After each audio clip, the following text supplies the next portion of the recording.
Dakwah anak muda ini harus keren, ya, betul? Ada mazhab kerennya, nggak boleh lupa tuh. Sehingga saya mencoba untuk meramu mengkonsep sebuah dakwah anak muda. Saya tidak mampu membuat pesantren karena saya bukan ulama, saya bukan kiai, saya cuma seorang dai biasa, cuma seorang guru ngaji biasa. Sehingga saya nggak ngerasa layak untuk membuat sebuah pondok pesantren. Dan lagi pula, menurut saya pondok pesantren itu adalah tempat mengkader calon-calon ulama hebat di masa yang akan datang. Sehingga materinya berat, ngaji kitab kuning, bedah namu saraf, ya. Karena ada beberapa orang yang saya kenal belajar saraf, kena sarafnya. Saking beratnya ilmu saraf, harus menghafal tajwid. Ini buat anak muda pada umumnya berat.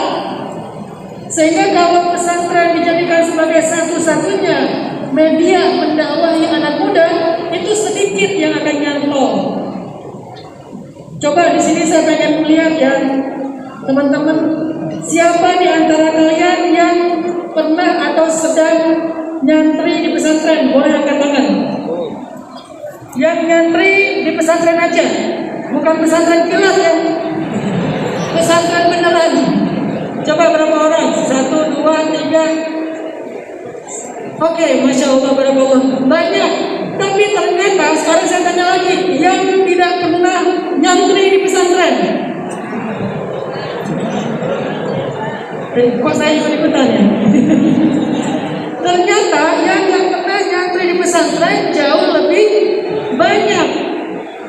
Ini sebuah realitas dari anak muda. Sehingga karena saya merasa nggak sanggup untuk membuat pesantren, saya berpikir keras gimana cara mendakwahi anak muda supaya mereka dekat dengan rumah Allah, supaya anak muda ini cinta dengan Al-Quran, supaya anak muda ini mau duduk di dalam majelis ilmu. Gimana caranya? Sedangkan kalau kita buka pesantren, bahkan pesantren kilat sekalipun, saking kilatnya nggak sempat masuk udah selesai. Kilat. Ternyata yang daftar juga walaupun sudah kilat sedikit. Akhirnya saya mikir, saya menemukan sebuah ide, gagasan. Saya nggak bisa bikin pesantren, tapi insya Allah saya pengen bikin tren. Sehingga pesan-pesan Islam akan kita sebar melalui tren tengah-tengah anak muda. Maka akhirnya kita membuat sebuah gerakan dengan hashtag pesan underscore tren. Trennya pakai D. Pesan tren. Bukan pesan tren, tetapi pesan ada sabtahnya. Pesan tren, bukan pesan tren. Walaupun kalau disebut mirip tuh, pesantren sama. Tapi pas dibaca teksnya, oh ini bukan pesantren, tapi ini pesan yang diangkat menjadi tren di tengah anak muda. Lalu kita berpikir kira-kira di antara pesan dakwah Islam apa yang kita bisa jadikan sebagai tren. Akhirnya kita mengangkat satu pesan Islam sebagai tren, yaitu hijrah. Hijrah kita jadikan tren di tengah anak muda di tahun 2015 awal. Sehingga akhirnya ketika hijrah sudah menjadi trending, menjadi lifestyle anak muda, mulailah masjid-masjid ramai dengan anak muda. Sampai malam ini kita menyaksikan realitas baru, di mana anak muda Indonesia memenuhi semua masjid yang ada di Indonesia. Takbir! Alhamdulillah beberapa kali saya ke Turki. Masjidnya megah-megah, muazzinnya keren. Allahu Akbar,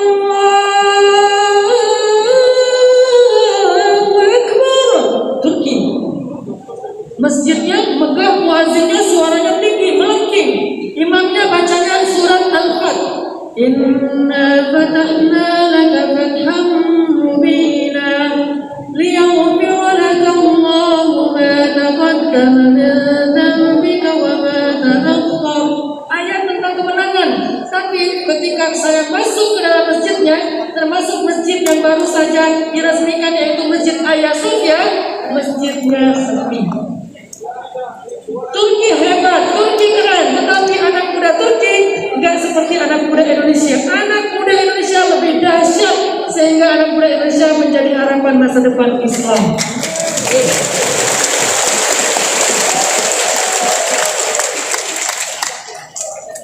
Insya Allah kalian semuanya menjadi salah satu di antara pangeran-pangeran surga. Yang di sebelah sana insya Allah bidadari-bidadari surga. Jadi jangan sedih hati ya teman-teman dan akhwat yang cewek-cewek.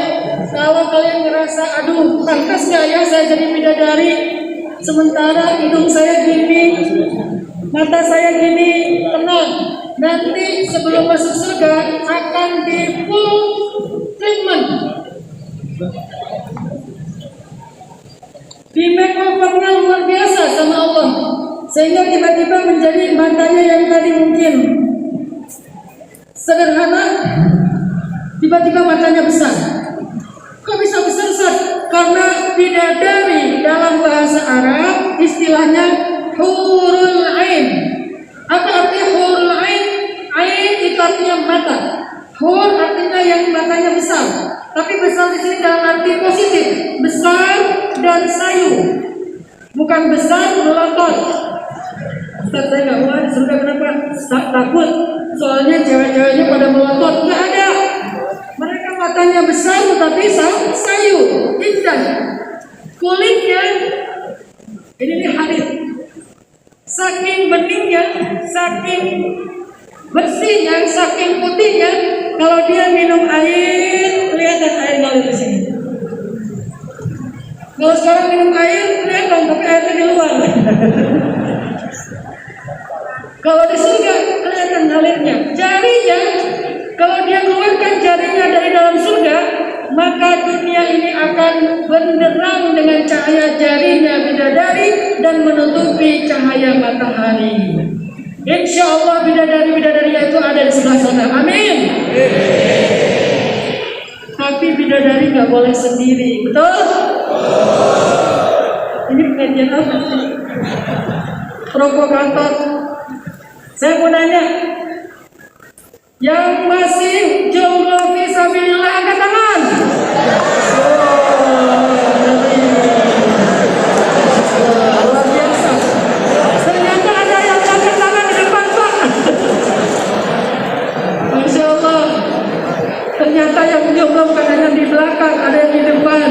Malu-malu angkat tangan. Saya doakan mudah-mudahan jomblo fisabilillah Lampung atau khususnya Kota Metro tahun ini adalah tahun terakhir sahur sendiri. Amin. Tahun depan sahurnya berdua. Amin. Sama teman kos-kosan. Amin.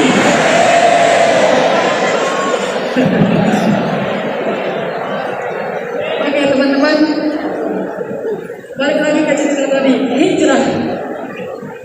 Sehingga ketika hijrah sudah menjadi sebuah lifestyle anak muda, saya mencoba untuk mengajak anak muda kepada Islam dengan bahasa-bahasa yang anak muda itu akrab di telinga mereka.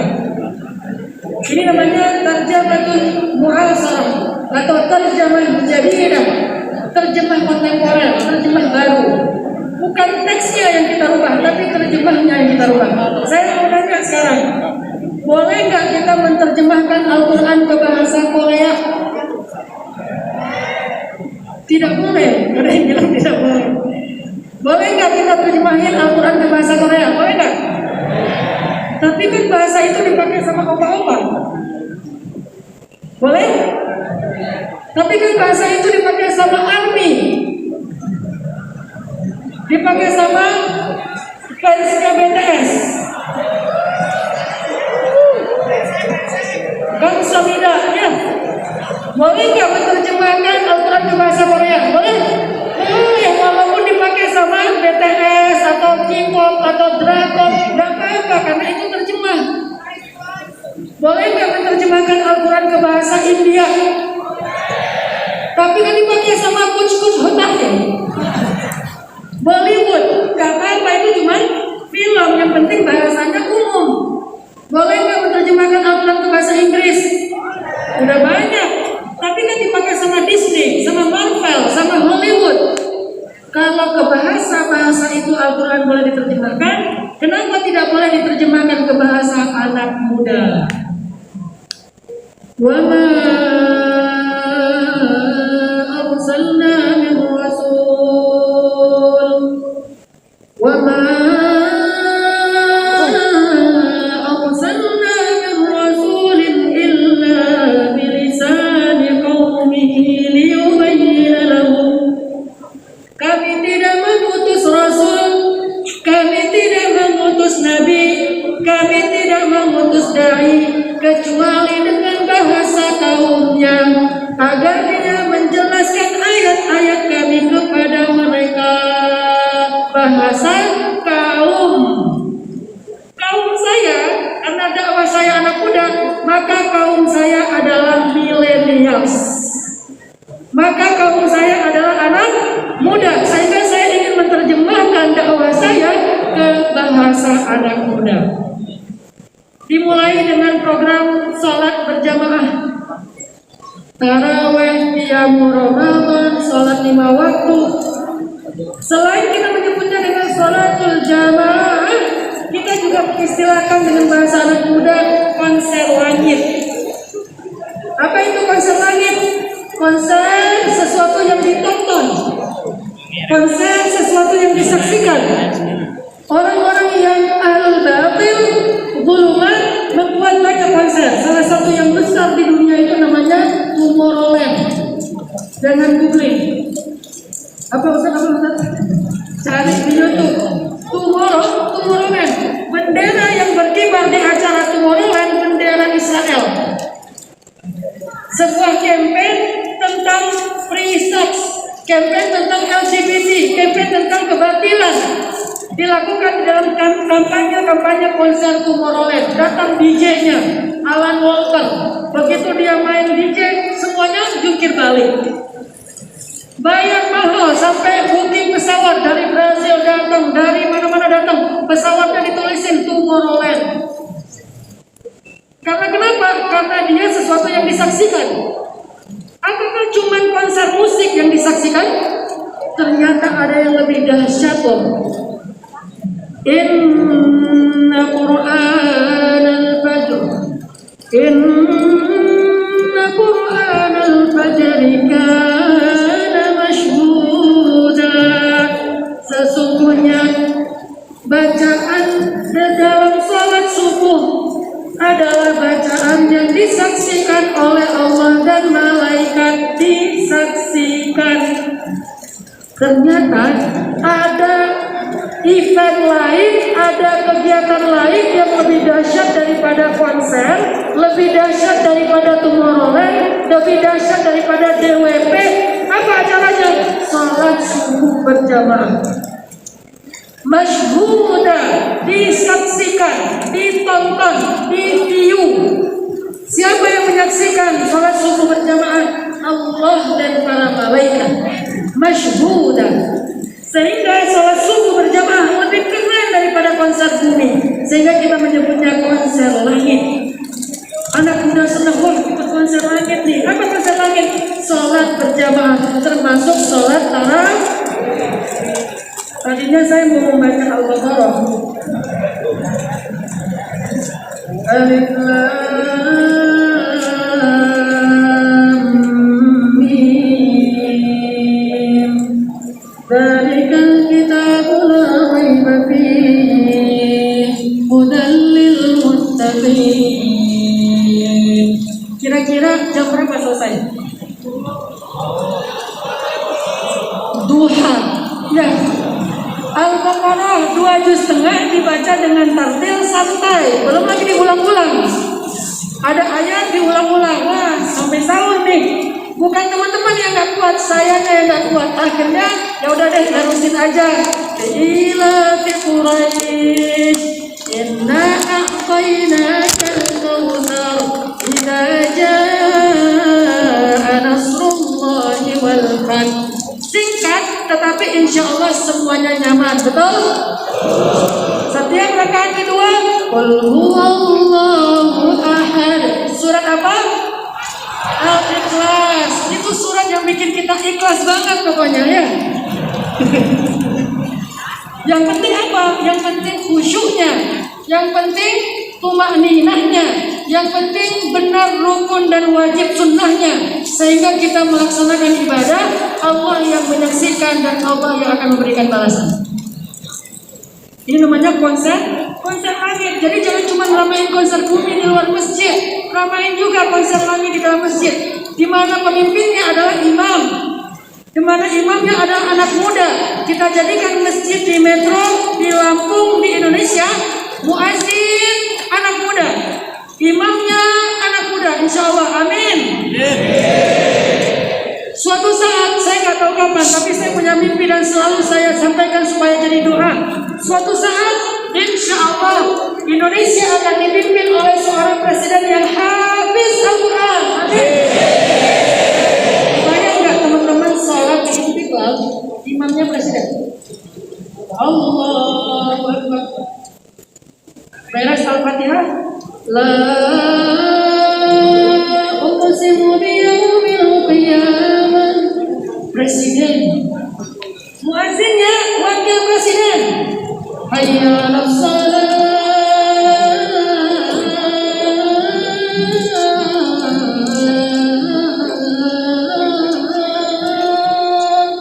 Wakil presiden yang manggil, seolah-olah wakil presiden mengatakan, wahai penduduk Indonesia, ayo kita menghadap Allah, ayo kita menghadap Allah. Allah berikan kalah keberuntungan dan kebaikan untuk bangsa Indonesia. Wakil presiden yang manggil sholat. As-salat.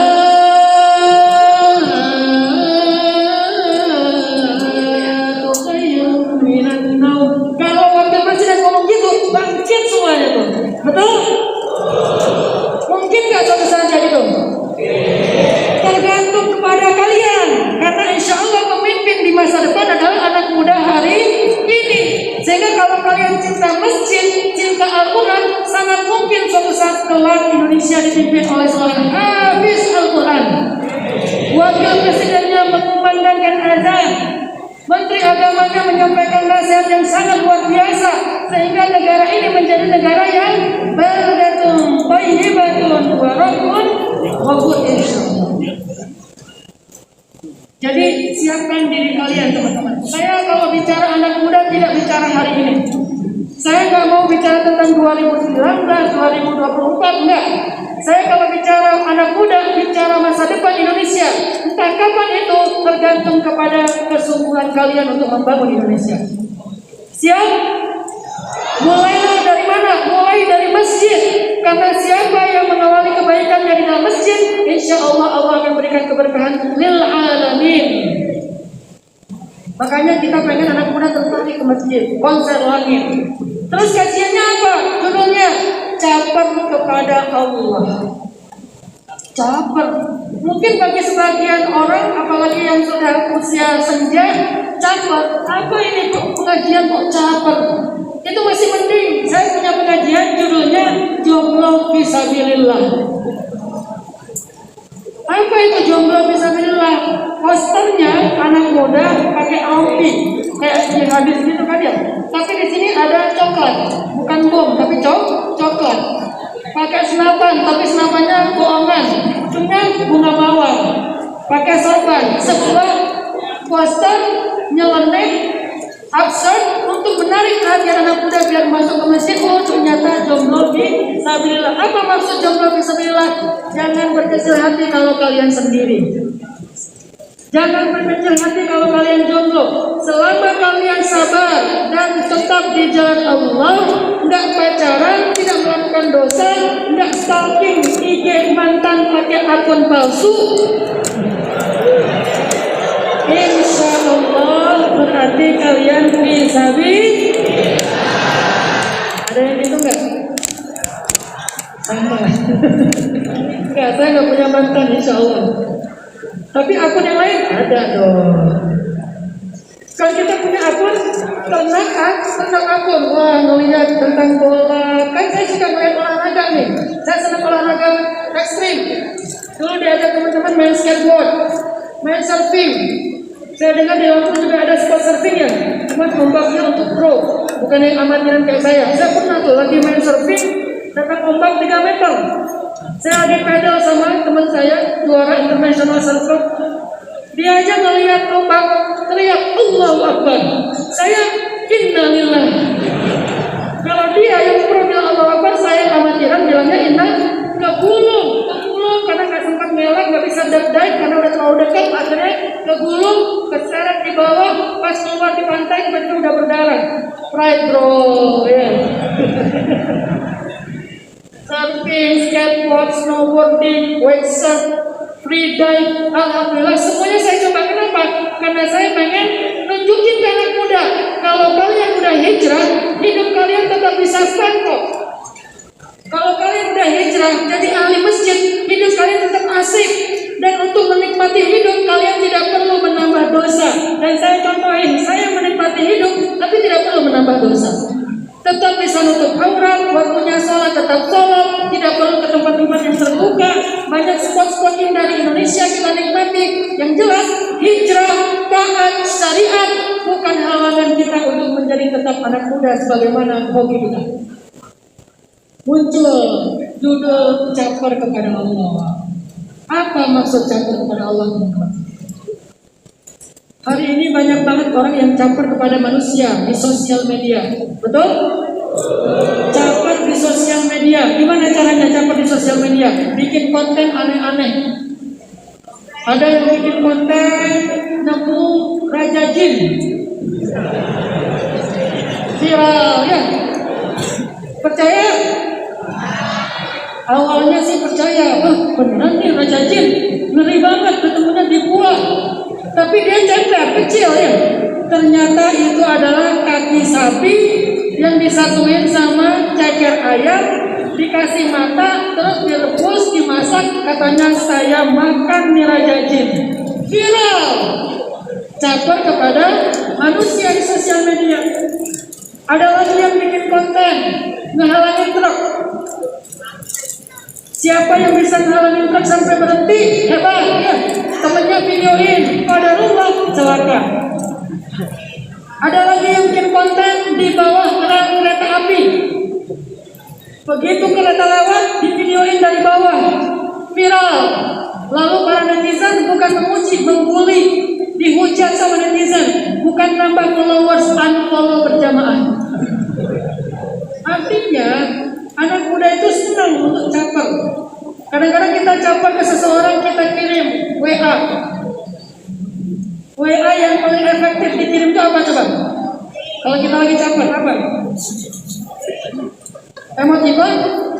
Ada emoticon guling-guling, ada yang air matanya banyak. Enggak efektif.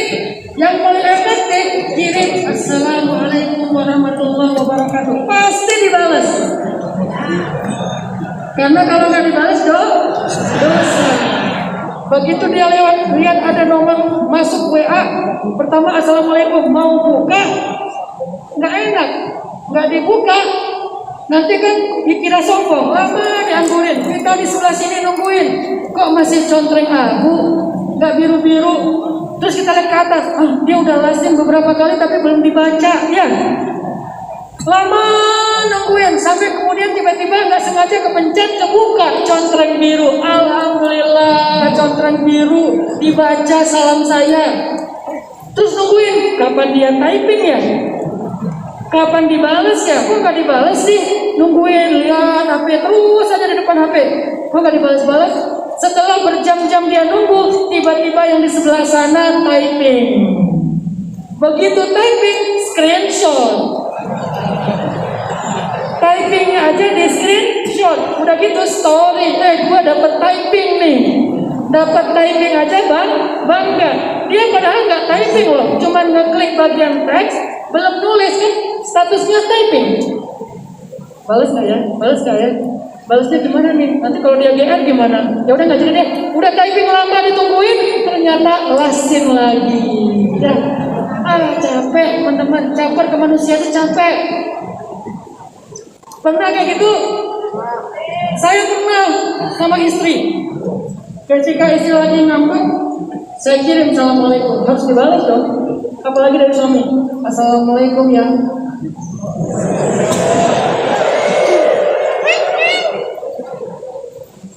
Biasanya saya di atas itu kalau nggak assalamualaikum, biasanya yang penasaran. Tahu nggak?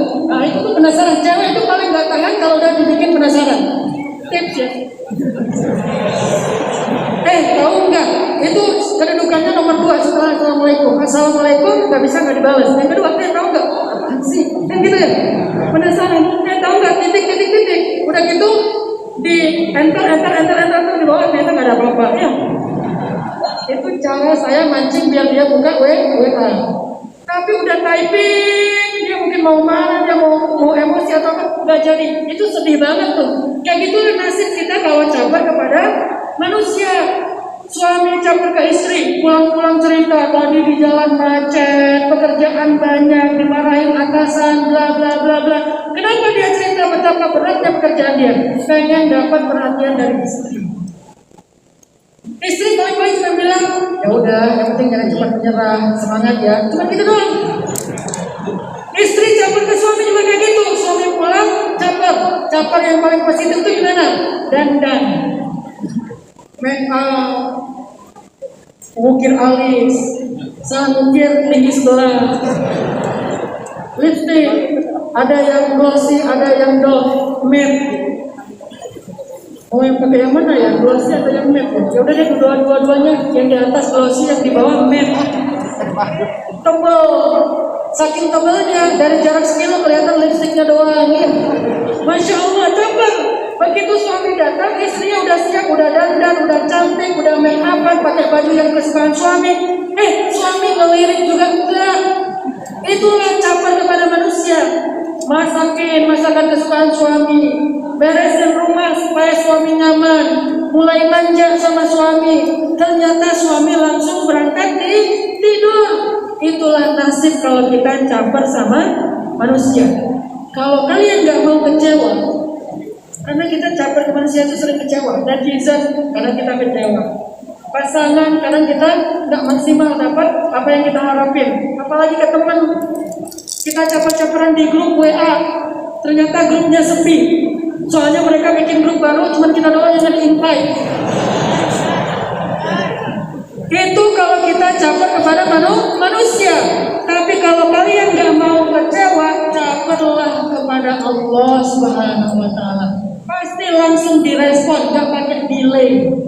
Langsung direspon, nggak ada cerita dianggurin. Kalau bahasa teks langsung typing, langsung kirim. Dalam respon yang sangat cepat, Allah itu sangat merespon hambanya. Wa idza sa'alaka ibadi anni fa inni qarib ujibu da'watad da'i idza da'an. Kalau kita berdoa, kalau dalam bahasa tadi mirip SMS. Kalau kita berdoa kepada Allah, Allah langsung ujib, Allah langsung merespon, Allah langsung typing, Allah langsung menjawab doa kita. Ujib da'watad da'i idza da'an. Kalau kita bilang, ya Allah, baru aja nih, ya Allah, ya Allah, Allah langsung perhatian sama kita. Langsung Allah perhatian kita. Panggil Allah walaupun suara kita lirih atau suara kita lantang, ya Allah, ya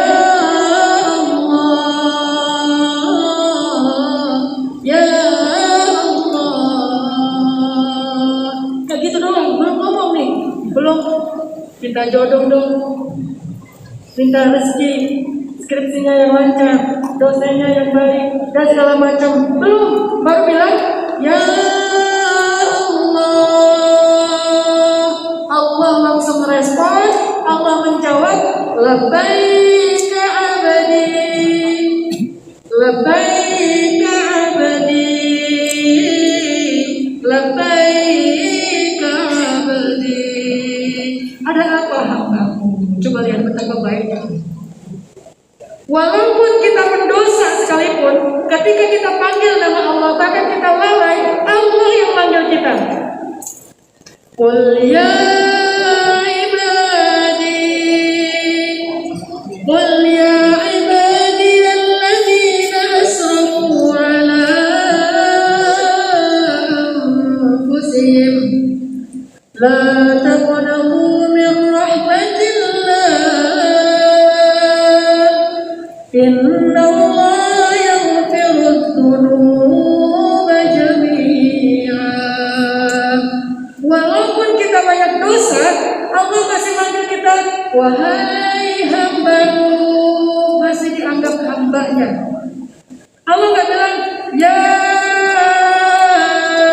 asi, wahai pendosa, ya mudnib, wahai orang yang banyak dosa, ya ayyuhal insan. Bukan, tapi Allah memanggil pendosa ini dengan kasih sayangnya, di mana Allah berfirman ya ibadi, hambaku. Caperlah kepada zat yang sangat maha penyayang dan pemurah. Rugi loh kita habis-habisan caper kepada makhluk, sementara kita nganggurin Allah yang maha merespon segala kebutuhan kita. Kita panggil Allah walaupun di dalam dasar lautan. Siapa yang pernah memanggil Allah di dasar lautan? Yunus alaihissalam. La ilaha illa anta, la ilaha illa anta subhanak inni kuntu minadh dhalimin. Sambil nangis, subhanak inni kuntu minadh dhalimin. Dengan suara lirih. Di mana Nabi Yunus memanggil Allah? Di dalam 3 kegelapan. Fi dhulumatin tsalah. Di dalam 3 kegelapan Nabi Yunus memanggil Allah. 1, kegelapan perut ikan Hud. 2, gelapnya lautan yang dalam. Dan 3, gelapnya malam. Di dalam dhulumatin tsalah, di dalam 3 kegelapan itu Nabi Yunus memanggil Rabbi, Rabbi, Rabbi, asaituka Rabbi faghfirli. Tuhanku, aku telah berdurhaka kepadamu, aku bermaksiat kepadamu, ampunkanlah dosa-dosaku. Tiba-tiba arasy Allah itu bergetar, berguncang seguncang-guncangnya. Lalu para malaikat bertanya kepada Allah, ya Rabb, ya Rabb, suara siapakah ini ya Allah? Begitu lirih. Apa arti lirih? Pelan. Tapi walaupun pelan, kenapa suara ini bisa menggetarkan arasy Allah yang maha agung? Allah kemudian menjawab, wahai malaikat pembawa arasy, wahai malaikat pembawa arasy, tahukah kalian suara siapa itu yang membuat arasy-Ku bergetar dan berguncang?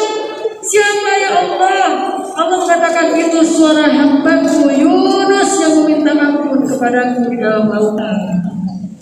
Suaranya di dalam laut, di dalam perut ikan, di dalam gelapnya malam. Suaranya lemah karena Nabi Yunus dalam keadaan tertekan, dalam keadaan lemah, oksigen terbatas. Tapi suara itu mengguncangkan arasy Allah. Kemudian para malaikat mendoakan, ya Rabb, ampuni Yunus, ya Rabb, maafkan Yunus, ya Rabb, kasihani Yunus.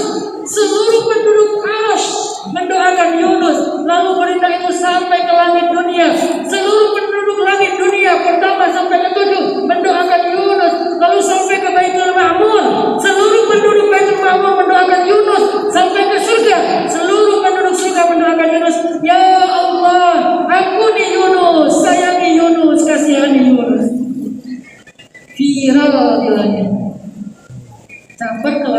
ke langit viral. Lalu Allah berfirman kepada para malaikat, wahai para malaikat, wahai penduduk langit, wahai penduduk Baitul Ma'mur, wahai penduduk surga, ketahuilah aku telah ridho kepada hambaku Yunus dan aku ampuni dia saat ini juga, kemudian aku akan selamatkan dia dari perut ikan Hur. Ini yang namanya ucapan kepada Allah. Diresponnya cepat. Panggil aja kalau ada masalah, panggil Allah. Amman yujibul mudtarra idza da'ah. Amman yujib. Amman yujibul mudtarra idza da'ah. Wa yakshifus su'.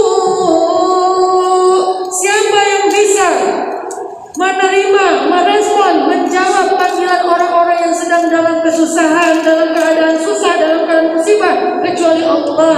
Sehingga Allah yukshifus su' akan menghilangkan semua kesusahan mereka. Panggil, ya Allah. Tahu nggak gimana cara memanggil Allah biar direspon cepat? Selain dengan suara yang indah. Makanya belajar maqamat, belajar suara indah. Kata Nabi, zayyinul Qur'an bi aswatikum, hiasilah Al-Qur'an dengan suara kalian. Selain dengan suara yang indah, gimana cara manggil Allah biar langsung direspon sampai bahkan langit itu berguncang? Gimana caranya? Panggillah Allah dengan hati. Panggillah Allah dengan hati. Apa maksudnya? Panggillah Allah dengan al-thiqah, al-khusyu' wal-khudu' wat-tadarru'. Panggillah Allah dengan yakin, dengan menundukkan diri kita, merasa fakir di hadapan Allah. Nahnu fuqara'u ilaik. Ya Allah, saya fakir. Siapa yang pernah panggil Allah dengan mengatakan saya fakir? Musa alaihissalam. Inni lima anzalta ilayya min khairin faqir. Nabi Musa terlunta-lunta di tengah padang pasir, berhari-hari perjalanan jalan kaki, belum makan apa-apa, tidak ada tempat tinggal, tidak punya siapa-siapa. Yang dia miliki hanyalah Allah.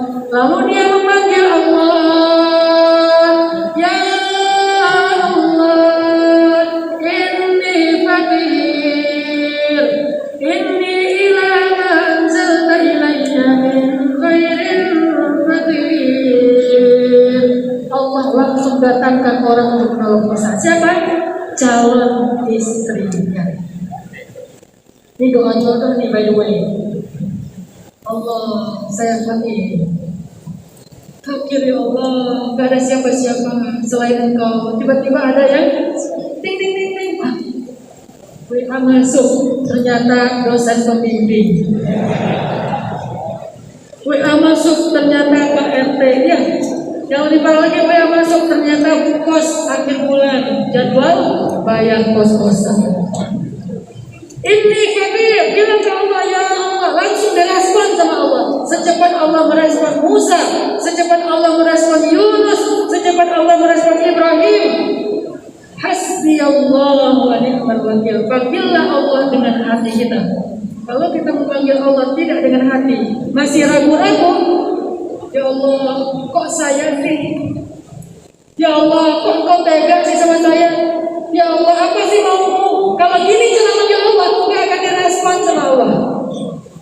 Kalau kita punya masalah, bilang ya Allah, masalah saya besar, tetapi Engkau lebih besar.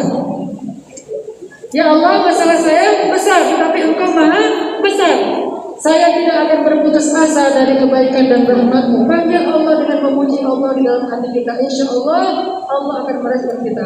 Insya Allah bulan Ramadan sebagai bulan di mana kita bisa memanggil Allah dalam doa-doa kita, dalam sujud kita, dalam qiyam kita. Jadikanlah bulan Ramadan ini bulan untuk kita memanggil Allah sebanyak-banyaknya. Siap? Yuk sama-sama terakhir sebelum kita tutup, sama-sama kita panggil Allah dengan kata, ya Allah. Ikuti saya ya. Ya Allah. Coba.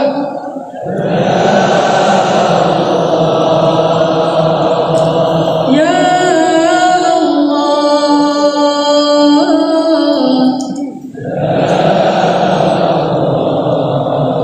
Ya Allah.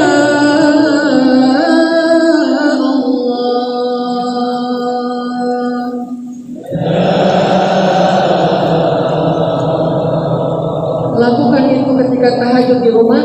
Sebelum kalian berdoa, panggil dengan hati, pejamkan mata kalian, merasa fakir di hadapan Allah. Insya Allah, Allah langsung typing buat kalian. Barakallahu fikum. Wassalamualaikum warahmatullahi wabarakatuh.